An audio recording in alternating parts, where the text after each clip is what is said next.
On today's show, we're going to talk some draft trade ideas for the Atlanta Falcons because they could be wheeling and dealing in 2 weeks when the NFL draft is underway. And if you're curious whether or not the Falcons could be moving up or moving back, we've got it all covered on today's show. So let's start with the first trade idea that I came across just scrolling on my phone before I went to bed one night. It was an Athletic mock draft where they had the Falcons trading from 8 to 5 with the LA Chargers. And in exchange for moving back 3 spots, the Chargers pick up Atlanta's second-round pick this year and a future mid-round pick. So from a trade value perspective, it might be a little bit on the richer side to give up a second and an additional pick to go from 8 to 5.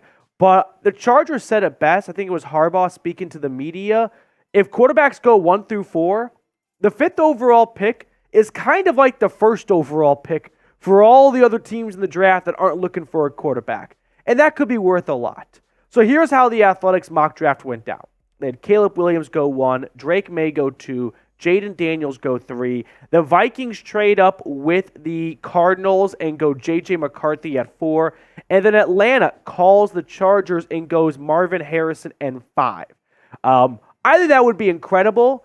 And I've got a but, and I'll get to it in a moment. I could see the Chargers trading back because if you think about Harbaugh, just at least at Michigan, and I know it's not apples to apples, he did not dominate at Michigan because of his elite wide receivers. He dominated at Michigan because of his offensive line. So if he plans on going offensive tackle, I mean, there's a lot of really good tackles in this draft class. I would not be surprised if the Chargers move back, pick up some more picks for round 2 and round 3, attack wide receiver there, and get maybe the same tackle they were going to get at 5 at 8. So from the Chargers standpoint, I kind of actually see this making some sense. Now the but comes in here because it is Marvin Harrison Jr. And maybe all that what I just said about the tackle position goes out the window. If the Chargers are at 5 and they have an opportunity to pair Justin Herbert with Marvin Harrison Jr. and they pass on it, that may be something where deep down inside the Chargers may want to do, but they just can't quite say yes to passing on uniting Herbert and Harrison for what could be the best quarterback wide receiver combo. And this is going to say a lot here, that franchise has ever seen. And they've had some really good quarterbacks and wide receivers. Now, does Atlanta need a wide receiver more than anything else? No, I think their signing of Darnell Mooney shows a lot of confidence in the current wide receiver makeup. Traded for Rondale Moore, but both Mooney and Moore are guys that haven't had more than 500 receiving yards the last 2 years. So I don't think they should look at this room and have an over amount of confidence that it is ready to roll, no additions needed. I'm sure they'll make some pick or two in the draft, but how early and how much do they prioritize that is the question. So do you want to go wide receiver in round number 1? If that trade was truly an option for the Falcons and they could go get Marvin Harrison Jr., are we really going to say no to that? I don't think this round 2 draft class is all that mighty, so I would be very okay with parting ways from pick 43 to go up and get Kirk Cousins with Marvin Harrison Jr., Drake London. I know that defense is going to have a tough time taking down the quarterback, but if they win every game 35-32, I think we'll all take that. All right, trade idea number 2. I would do the first one. Second one, this one involves Atlanta moving back. So the Falcons and the Bengals strike a deal where Cincinnati jumps 10 spots from 18 to 8, and Atlanta picks up the Bengals' 49th pick in the draft in round number 2. I cooked up this trade idea by myself because I could see the Bengals trading for trading up to get a wide receiver. It doesn't really seem like T. Higgins is going to be there for 2024. I wouldn't be surprised if we see an A.J. Brown type trade go down mid-round 1 or Marquise Brown from the Ravens to the Cardinals. So maybe the Bengals decide if we're going to move on from T. Higgins, let's give up our second-round draft pick and our 18th overall pick, go up to 8, and get Rome Odunze. And if you're Atlanta, maybe if you're not sold on getting a wide receiver or you don't think Dallas Turner is like a big hot shot in this draft, maybe you're okay with moving back 10 spots, getting a good player at 18, and picking up pick 49, having 2 seconds and 2/3 in day 2 of the draft. So if Atlanta were to move back 10 spots and let's say the Bengals go get Rome Odunze at number 8, I think you could see some of these guys be available at 18. Not an absolute guarantee, but Laiatu Latu, Jared Verse, Byron Murphy, Cooper DeJean, and Terrion Arnold. I put Arnold on there for a little bit of wishful thinking. I don't think he'll be available at 18, but you never know. It's the NFL draft. Now, I know the names that everyone watching is gravitating towards are the first two, Latu and Verse. They may be available at 18. They may not be. No one's got a really good consensus on this entire pass rushing trio of Turner, Latu, and Verse, right? They range in where they go all the way from 7 to the Titans I've seen as early to 32 at the end of the round 1. So they could go anywhere. If I'm picking between these two guys, I'm going to take Jared Verse. I think Jared Verse is a much more rounded pass rusher. He's better against the running than Latu is. He wins with speed, power, strength. Latu's got a great skill set, and I'm not saying Latu can't work in the NFL, but I just got more of a gut feeling and confidence that Jared Verse, his skill set is going to translate better to the NFL. So I would pick Verse over Latu if it was one of those two at 18. Now, here's what Dane Brugler had to say on Jared Verse in his The Beast write-up. Overall, when he channels his relentless energy, Verse is disruptive as anyone in this class because of his explosive get-off, power through his frame, and NFL-quality hand use. His physical traits and competitive football temperament give him a high floor as an NFL starter, reminiscent of 8-year NFL veteran Dante Fowler. So if you had to pick an edge between Verse and Latu, who would it be? For me, Laiatu Latu, and I've mentioned this in a previous video, he just kind of gives me vibes of like college basketball stars that don't really translate well to the NBA. And I know this is quite a Colin Cowherd analogy, but the way he won at UCLA, he was kind of feasting on lesser tackles, really filling up the stat sheet. But when he went up against Oregon State's Talisi Fuanga, like going up against an NFL-style offensive tackle, he didn't produce a whole lot. Whereas I think Jared Verse, in a direction the NFL is headed with teams having a lot of nickel defenses and asking more of their front down linemen to be run stoppers because there's not 3 linebackers standing behind them, he's better suited for that style of play. So I'll go with Jared Verse.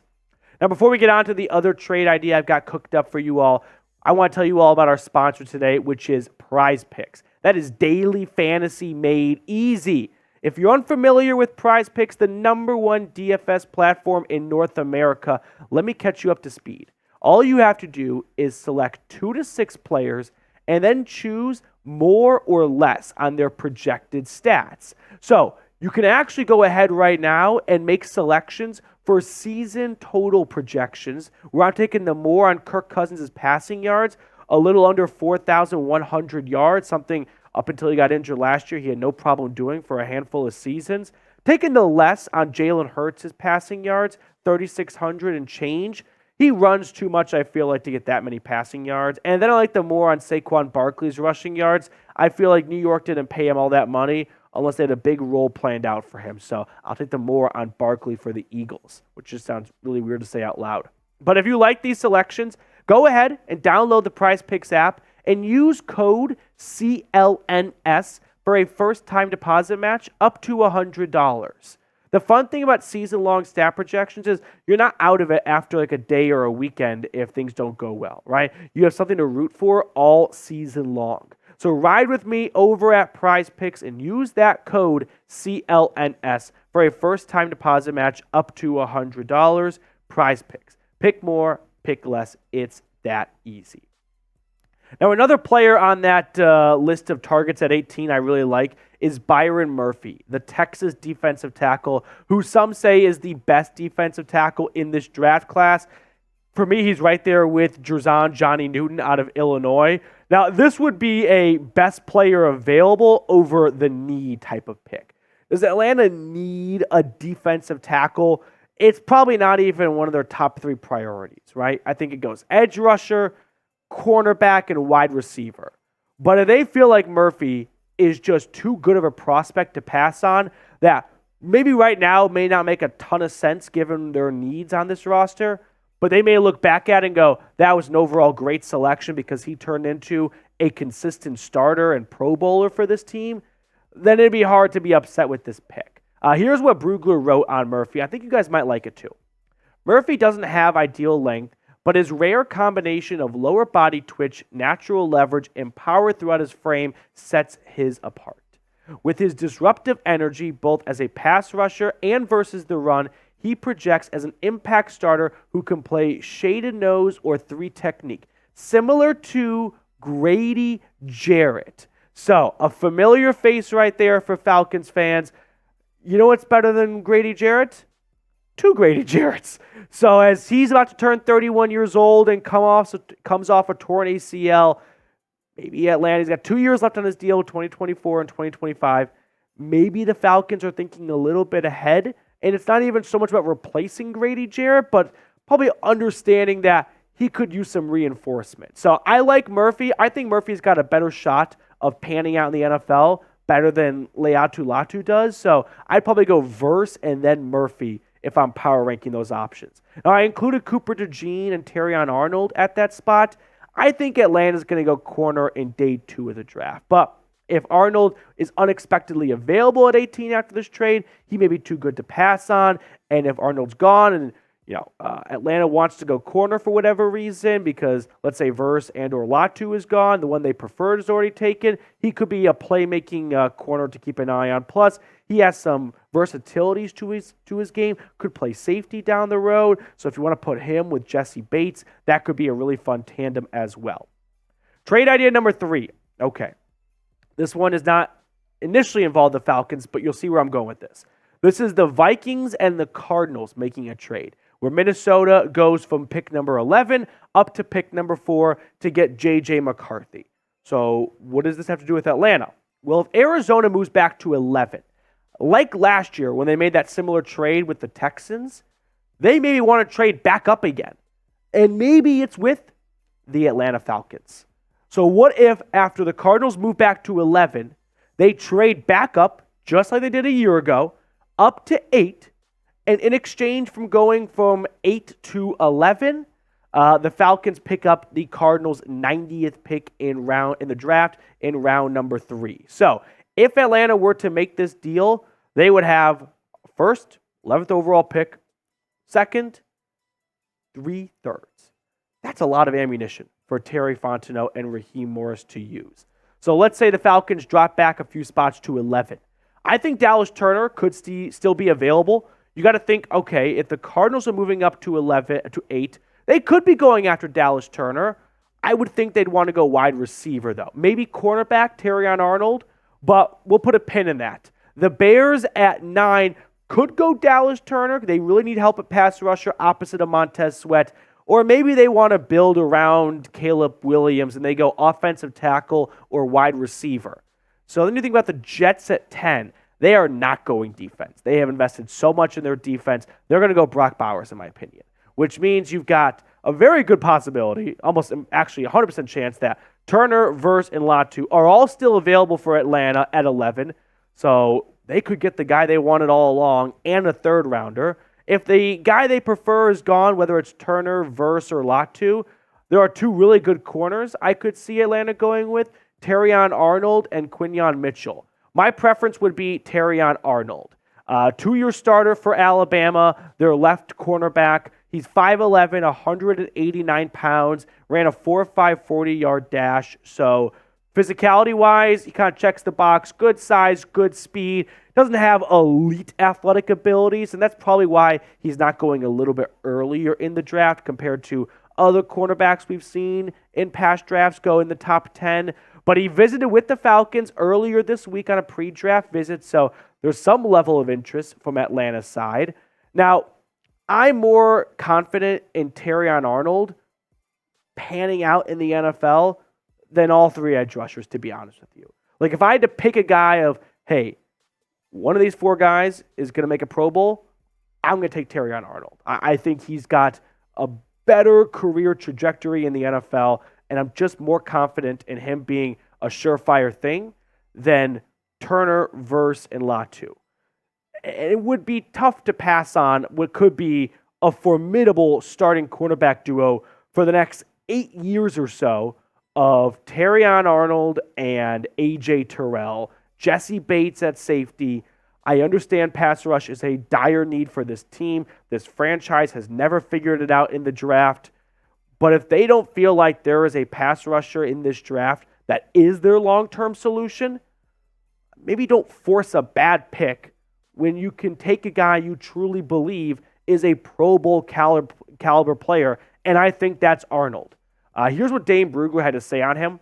Arnold offers an ideal blend of cover athleticism and competitive makeup with the ball skills to make plays at every level of the field. He is scheme versatile and has the talent to work inside or outside. He can be an NFL team's #1 cornerback, offering a skill set similar to that of Chicago Bears' Jalen Johnson. Now, I kind of go back and forth on this because you do have to have some level of drafting for needs over best player available, and that will probably trump going Terrion Arnold, where Atlanta's going to look at the day 2 crop of pass rushers and the day 2 crop of corners and think the best combination is edge first, corner second, compared to flipping it, because you're not going to find a very good edge rusher in day 2, but you can find some good corners in day 2. But if they're looking for just a no-doubter, this guy's going to work, this is going to be a starter for 5 years and then gets a second contract from us, I think Arnold is the most likely candidate of the bunch, but this team needs pass rushers badly. So I have a feeling they're probably just going to overlook all that and go, we just have to roll the dice a little bit more on one of those 3 pass rushers, go cornerback in day 2, and hope it all works out. Now, what would you do if you were Terry Fontenot? Would you take Terrion Arnold at pick number 8, pick number 11? Type D for draft, type P for pass. Let me know in the comment section. All right, that will do it for us on today's show. Thank you so much for tuning in. I really appreciate everyone who takes time out of their day to watch our content. If you have not subscribed yet, I invite you to do so. Lock yourself in for the best Falcons YouTube coverage.